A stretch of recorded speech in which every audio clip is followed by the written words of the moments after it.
Hi students, in this lecture we are going to discuss about various professionals involved in an implantation team. The implantation team consists of core members which includes the audiologists as well as the ENT surgeons. It also includes other additional professionals such as speech language pathologist, oral rehabilitationist, psychologist or psychiatrist, special educators and social workers. Let us see what is the roles and responsibilities of each professional in this particular implant team. The audiologist involved mostly in the preoperative candidacy workup, which includes assessing a patient with various test procedures like Pyoton audiometry, emittance audiometry, autoacoustic emissions, auditory brainstem responses, hearing aid trial. Based on the test findings of these assessment procedures, they provide counseling to the patient or the family members regarding the subject's current hearing status. So based on the hearing status, what are the various management options available?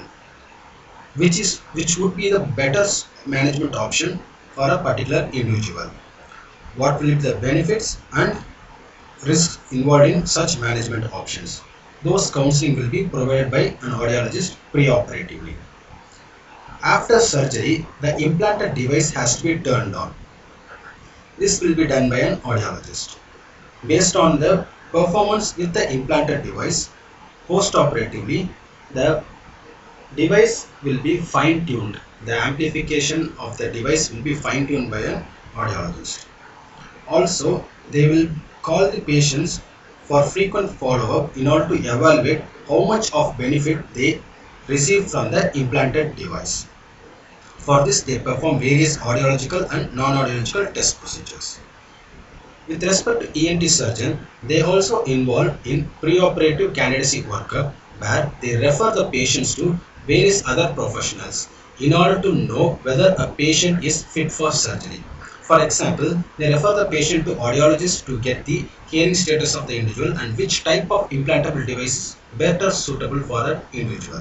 Also, they send the patient for radiologist to know about the anatomical structures of the patient through CT scan and MRI scan. They refer for ophthalmology, psychologist and pediatrician, neurologist. Depending upon the need for a particular patient, referrals will be made by ENT surgeon. All the professionals' opinion will be reviewed by an ENT surgeon to check if the patient is fit for surgery. Finally, opinion from anesthesian is necessary to undergo the surgery. During surgery, utmost care is taken in such a way that there is minimal damage done to the anatomical structures of the patient. And the residual hearing, whatever is present, should be preserved. Postoperative infection control involves in the medications provided to the patient to facilitate the quick healing of the surgical wound and also to prevent any infection that can occur within or near the implanted site. Post-operatively, follow-up will be done by ENT surgeon to whenever there is an infection or a risk of infection is seen in the patient. Whenever the performance of the device reduces or whenever the listening performance varies with the patient directly approaches the ENT surgeon. Then he refer the patient to a respective professional depending upon the need. Let us see about what is the role of speech language pathologist. They do preoperative speech language assessment to understand what is the language age and how are the speech characteristics of an individual with hearing impairment. How much of hearing loss is affecting their speech and language development of the patient. Depending on that, they will give counseling to the patient as well as the family members regarding whether it is normal or how much gap is there between the language age and the chronological age. What are the steps that can be taken in order to bridge this gap? Post-operatively, they provide speech and language intervention depending upon the needs of an individual. So if the patient requires speech sound production, speech sound error corrections, then speech therapy will be provided. If there is a language delay, then language therapy will be provided depending upon case by case basis. They also do post-operative follow-up, which will also be an documentation procedure to evaluate the benefit of implant. So after implantation, how the speech and language skills of the patient improves. Oral rehabilitationists work in close with the speech language pathologist in developing the protocol for long-term rehabilitation procedures. Preoperatively, they counsel the parents as well as the patient regarding the listening skills developed by the individual with hearing impairment. How much of their audition is being utilized? What are the other strategies they have developed because of the hearing impairment? These things will be assessed and counseling will be provided depending on that. Post-operatively, baseline evaluation will be done after the initial switch on. So how the patient is going to use the implanted device for hearing. What are the listening skills present? Based on these findings, they plan a long-term oral rehabilitation program along with the speech language pathologist. So oral rehabilitationists improve the listening skills of an individual with implanted hearing devices. They enhance the listening performance and train the individuals with implant to listen through the device. They also provide follow-up evaluations at regular intervals to document how well their audition is improving with the implanted device. With respect to psychologists or psychiatrists, they provide a lot of counseling to the patient as well as the family members with respect to acceptance of the impairment, and also to make them understand that impairment is not, hearing impairment is not going to hinder any of their day-to-day life activities, and it is not the end. They provide lot of motivation to the individuals to go for surgery and to improve the self-confidence through counseling. They also provide support to the family in a way through counseling. Post-operatively, they help the individuals with implantable devices to cope up with the stress from surgery. And also they motivate them to listen the environmental sounds and other sounds through the implantable device and enhance the performance. So majorly their work is counseling the individuals who have any emotional disturbance because of their hearing status, or the after surgery if there is any emotional disturbances, those will be addressed by the psychologist or psychiatrist.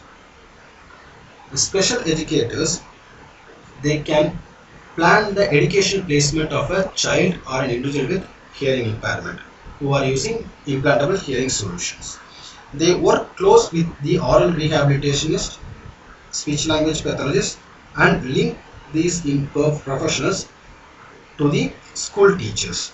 So they discuss about the strengths and weakness of an individual with implantable device, discuss what can be done in order to improve their educational performance with the teacher, and plan the protocol in such a way that the educational performance of an individual is maximized.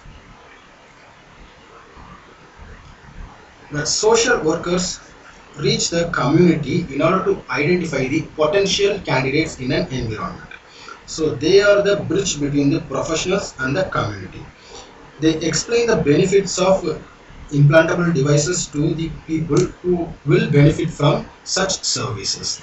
They provide constant guidance and support to the family members as well as the individual with hearing impairment, right from identifying the problem to getting implanted and getting the benefit from the implant.